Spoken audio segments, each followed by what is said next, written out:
నిరుద్యోగులకు Telangana state public service commissioner భారీ good news చెప్పింది. వివిధ శాఖల్లో ఖాళీగా ఉన్న 563 గ్రూప్ 1 పోస్టులకు నోటిఫికేషన్ విడుదల చేసింది.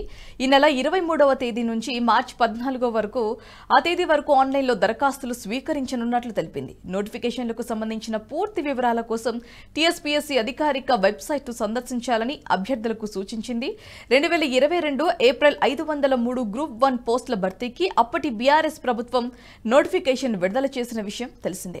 ఈ పరీక్షను టీఎస్పీఎస్సీ 2 సార్లు నిర్వహించగా పలు కారణాలతో పరీక్ష 2 సార్లు రద్దయింది. ఈ నేపథ్యంలో టీఎస్పీఎస్సీ ఆ నోటిఫికేషన్ రద్దు చేసి కొత్తగా మరో 60 జాబ్లు ఇవాళ మొత్తం 563 గ్రూప్ 1 పోస్టుల భర్తీకి నోటిఫికేషన్ విడుదల చేసింది. ఈ వీడియో మీకు నచ్చినట్టయితే లైక్ చేయండి, 10 మందికి షేర్ చేయండి. అలాగే కామెంట్ల రూపంలో మీ అభిప్రాయాలను మాతో పంచుకోండి. Nationalist hub group of channels ను సబ్స్క్రైబ్ చేసుకుని తెలుగునాట జాతీయవాద జర్నలిజాన్ని ప్రోత్సహించండి. ఈ వీడియో కింద ఉన్న బెల్ ఐకాన్ పై క్లిక్ చేయడం మర్చిపోవద్దు.